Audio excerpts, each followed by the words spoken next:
जय हिंद दोस्तों, आप सभी का स्वागत है आपके अपने सैनिक वेलफेयर यूट्यूब चैनल।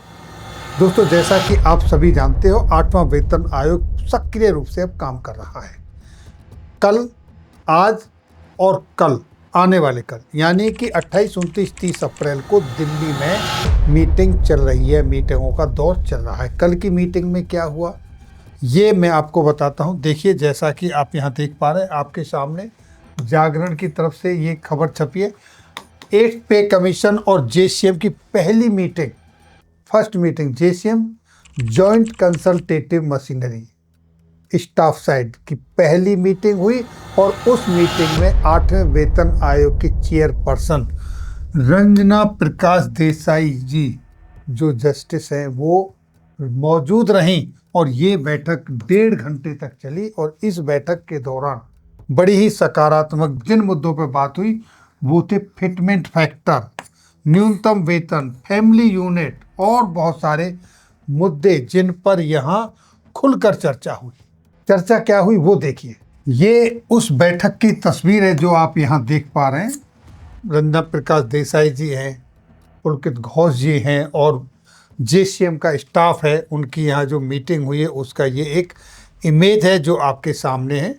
और वो कौन से मुख्य मुद्दे थे जिन पे चर्चा हुई, देखिए।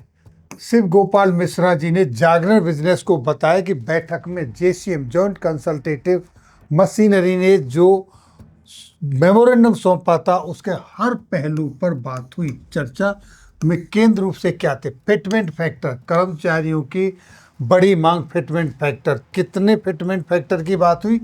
3.833 फिटमेंट फैक्टर की डिमांड रखी गई है। जगह जगह से जो संस्थाएं हैं, सैनिकों की, केंद्रीय कर्मचारियों की, बैंक कर्मचारियों की, रेलवे कर्मचारियों की, सबकी अलग अलग मांगे हैं। ऑलमोस्ट फिटमेंट फैक्टर 3 और 3 से ऊपर ही सबकी डिमांड में आ रहा है। नेक्स्ट, मिनिमम पे यानी न्यूनतम वेतन जो 8वें वेतन आयोग में होना चाहिए वो था 69,000 की मांग रखी गई जेसीएम की तरफ से। 69,000 मिनिमम वेतन होना चाहिए। और फैमिली यूनिट की जो बात की गई तो यहाँ पर कंसीडर किया गया 3 जो अब तक फैमिली यूनिट थी उसको बढ़ाकर 5 किया जाए। 3 से बढ़ाकर 5 करने की मांग रखी गई। और जब ऐसा होगा तो आपका फिटमेंट फैक्टर ऑटोमेटिक बढ़ जाएगा। नेक्स्ट, एनुअल इंक्रीमेंट, सालाना जो एनुअल इंक्रीमेंट आपको 3% लगता है, इसका भी मुद्दा उठा, इसको भी बढ़ाने की बात की गई। हमारे फेडरेशन ऑफ वेटरन एसोसिएशन की तरफ से इसको 7% करने की मांग हम रख चुके हैं। ये मांग रखी गई।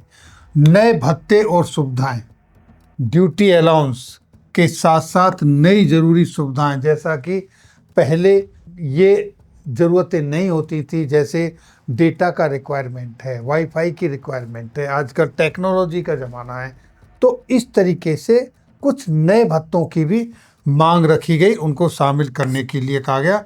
और ये दिल्ली में जो बैठकों का दौर है ये 3 दिन चलेगा। 28 निकल गई कल, आज ऑलरेडी है, और 30 को 3 दिन तक यहाँ पर ये मुद्दे चलते रहेंगे, 28 से 30 अप्रैल तक।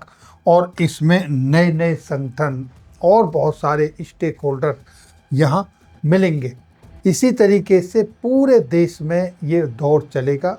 अगला इसके बाद 4 और 5 को पुणे महाराष्ट्र के अंदर है और इसके बाद दूसरे अन्य जगहों में भी ये पैनल जाएगा। लेकिन पैनल से वही लोग मिल पाएंगे जिनके मेमोरेंडम सबमिट हो जाएंगे।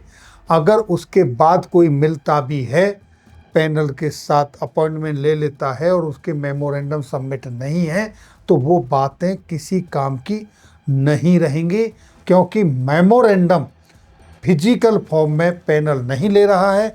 सिर्फ और सिर्फ आपका 8वें वेतन आयोग की वेबसाइट पर जाकर ही आप सबमिट करेंगे ऑनलाइन, तो वही आपका मान्य होगा और वही पैनल के सामने जाएगा और उसी पे डिस्कशन होगा। और उसकी लास्ट तारीख कल है, यानी 30 तारीख तक ही आप सबमिट कर सकते हो।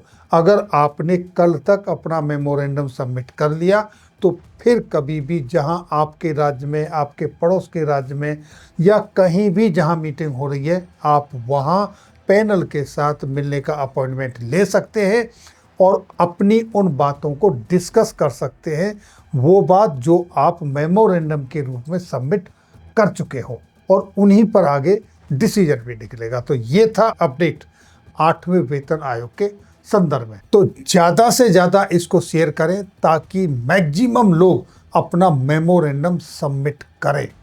और फिर मिलेंगे आपके वेलफेयर से जुड़ी किसी अन्य जानकारी के साथ अगली वीडियो में। तब तक के लिए जय हिंद, जय भारत।